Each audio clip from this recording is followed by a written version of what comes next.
بھارت 24 کروڑ پاکستانیوں کا پانی روکنا چاہتا ہے جو کبھی نہیں ہو پائے گا۔ وزیر اعظم شہباز شریف کا آذربائیجان میں سہ افریقی کانفرنس سے خطاب۔ کہا بھارت نے پہلگام واقعے کا ثبوت دینے کی بجائے جارحیت کا راستہ اختیار کیا۔ پاکستان امن چاہتا ہے، ہمیشہ امن کی بات کی، مسائل کو مذاکرات سے حل کرنا چاہتے ہیں۔ پانی روکنا بلا جواز، پانی ہماری لائف لائن ہے۔ ہم نے پہلگام واقعے پر تحقیقات کے لیے تعاون کی پیشکش کی۔ مسئلہ کشمیر کا حل سلامتی کونسل کی قراردادوں اور کشمیری عوام کی امنگوں کے مطابق چاہتے ہیں۔ پاکستان خوش قسمت ہے، اس کے ترکی اور آذربائیجان جیسے سچے دوست ہیں۔ ہم تینوں ممالک اعلیٰ اقدار، امن اور انصاف کے لیے ایک دوسرے کے ساتھ کھڑے ہیں۔ آذربائیجان اور ترکیہ کا حالیہ پاک بھارت کشیدگی میں بھرپور حمایت کا شکریہ ادا کرتا ہوں۔ فیلڈ مارشل سید عاصم منیر نے انتہائی پیشہ ورانہ انداز میں ایک قائدانہ کردار ادا کیا۔ آذربائیجان کے صدر اور عوام کو یوم آزادی مبارکباد پیش کرتا ہوں۔ ترک صدر نے جس انداز میں PK کے مسئلے کا حل کیا وہ قابل ستائش ہے۔ وزیر اعظم شہباز شریف آذربائیجان سے تاجکستان روانہ۔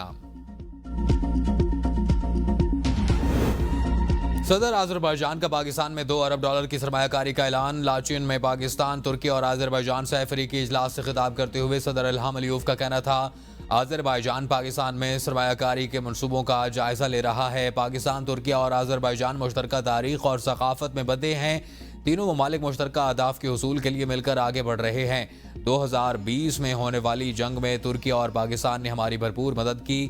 پاکستان اور ترکیہ کے ساتھ دفاع سمیت مختلف شعبوں میں شراکت داری کو فروغ دے رہے ہیں۔ تینوں ملکوں کے درمیان دفاعی شعبے میں تعاون کے وسیع امکانات ہیں۔ دفاعی شعبے میں تعاون علاقائی استحکام کے لیے اہم ہے۔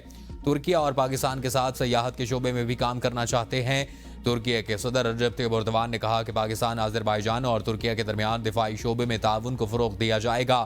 تجارت، سرمایہ کاری، دہشت گردی سمیت مختلف شعبوں میں تعاون کو وسعت دینے کا جائزہ لیا جا رہا ہے۔ اسرائیل کی فلسطین میں خون ریزی قابل مذمت ہے۔ خطے کے امن کو تباہ کرنے والوں کے خلاف کھڑے ہوں گے۔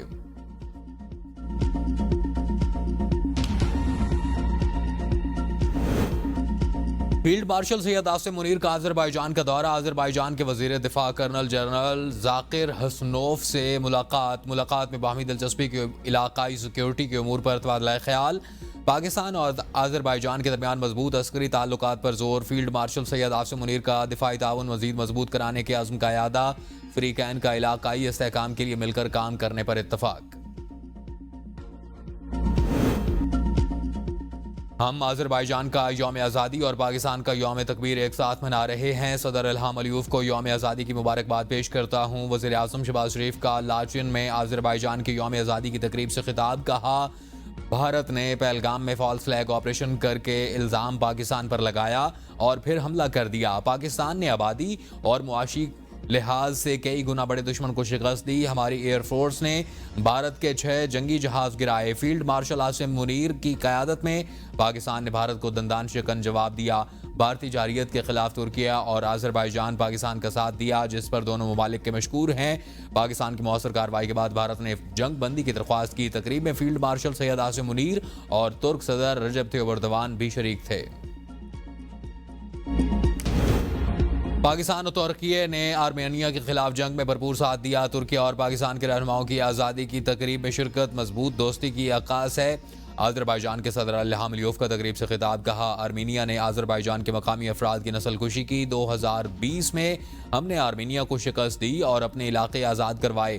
107 سال پہلے آذربائیجان نے آزادی حاصل کی۔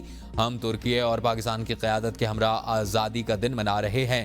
ترک صدر رجب طیب اردوان نے کہا کہ ترکیہ، آذربائیجان اور پاکستان 3 ملک اور ایک قوم ہیں۔ آذربائیجان میرا مادر وطن بھی ہے۔ ترکیہ اچھے اور برے ہر وقت میں آذربائیجان کے ساتھ کھڑا رہے گا۔ دوست کو مزید مضبوط بنائیں گے۔ قرہ کی آزادی کے بعد آذربائیجان مضبوط ہوا۔ وطن عزیز کا دفاع ناقابل تسخیر۔ پاکستان کو ایٹمی قوت بنے 27 سال مکمل۔ قوم نے یوم تکبیر ملی جوش و جذبے سے منایا۔ یہ وہ دن جب قوم نے سر اٹھا کر جینا سیکھا۔ 1998 میں دھرتی کے بیٹوں نے چاغی کے پہاڑوں کو گواہ بنایا۔ بلوچستان کے ضلع چاغی میں جوہری تجربہ ایک تاریخی لمحہ اور ملکی تاریخ کا ایک اہم سنگ میل تھا۔ پاکستان نے 5 جوہری دھماکوں کے مقابلے میں 6 دھماکے کر کے بھارت کو منہ توڑ جواب دیا تھا۔ پاکستان نے خطے میں طاقت کا توازن بحال کیا اور دفاع کا حق منوایا. ملک بھر میں قرآن خوانی اور دعاؤں کا اہتمام. دن کا آغاز مساجد میں قرآن خوانی اور پاکستان کی سلامتی کی دعاؤں کے ساتھ ہوا. یوم تکبیر کے موقع پر ملک بھر میں تقریبات، ریلیاں، وطن کے رکھوالوں کو سلام پیش کیا گیا. یوم تکبیر کے موقع پر آزاد کشمیر کے دارالحکومت مظفر آباد میں بھی تقریبات. 76 مونومنٹ پر تقریب میں پاکستان فوج کے اعلیٰ اور سول افسران کی شرکت. یوم تکبیر پر سیاسی اور عسکری قیادت کا ایٹمی صلاحیت، قومی خود مختاری اور دفاع پر فخر کا اظہار. نواز شریف نے کہا کہ پاکستان پر کوئی میلی آنکھ نہیں ڈال سکتا. صدر زرداری نے ایٹمی صلاحیت کو دفاعی طاقت کی علامت قرار دیا. شہباز شریف نے ملک کو معاشی قوت بنانے کے عزم کا اظہار کیا. صدر قیادت نے کہا ایٹمی صلاحیت قومی امانت اور پرامن بقا کی ضامن ہے. بلاول بھٹو نے اسے شہداء کی قربانیوں کی علامت کہا. مولانا فضل الرحمان نے امت مسلمہ کا فخر قرار دیا. ایاز صادق نے کہا پاکستان دفاع کرنا جانتا ہے. سابق وزیر اعظم راجہ پرویز اشرف نے کہا کہ ایٹمی پروگرام کی بنیاد رکھنے پر شہید ذوالفقار بھٹو کو خراج تحسین پیش کیا. وزیر اعلیٰ پنجاب مریم نواز نے جوہری صلاحیت کو محفوظ پاکستان کی ضمانت قرار دیا. عمر ایوب نے ایٹمی دھماکوں پر نواز شریف کے مجبور ہونے کا دعویٰ کیا.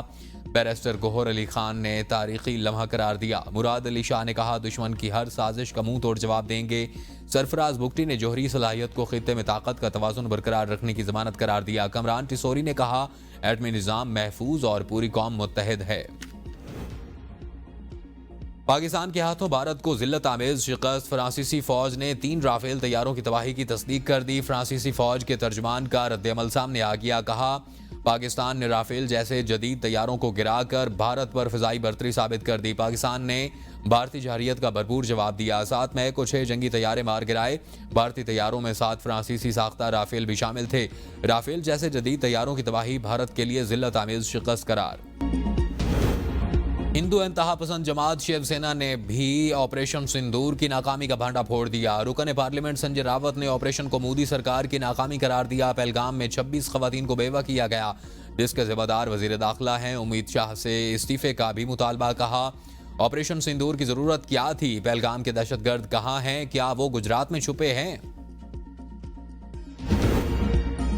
مقبوضہ کشمیر میں ایک بار پھر پاکستانی پرچم. فیلڈ مارشل سید عاصم منیر کے پوسٹرز لگ گئے. رافیل سمیت دیگر بھارتی جنگی طیاروں کو مار گرانے والے J-10C لڑاکا طیارے کی تصاویر بھی آویزاں.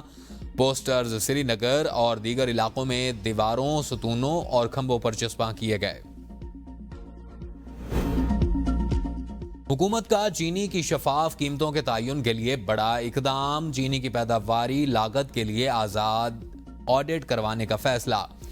وفاقی وزیر رانا تنویر حسین کی شوگر ملز مالکان سے ملاقات. شوگر ملز مالکان کا حکومتی فیصلے سے اتفاق. وزارت فوڈ سیکیورٹی اور شوگر ملز مالکان پیداواری لاگت کے لیے آڈٹ پر بھی متفق. چینی کی قیمتوں پر عید تک عارضی کمی کی جائے گی. عید کے بعد چینی کی نئی قیمت کا تعین کیا جائے گا. چینی کی پیداواری لاگت کا آزاد آڈٹ بھی کروایا جائے گا. شوگر ملز نے مثبت رد عمل دیا. وزارت فوڈ سیکیورٹی قیمتوں پر حکومتی کنٹرول کے لیے مضبوط اقدامات جاری رکھے گی.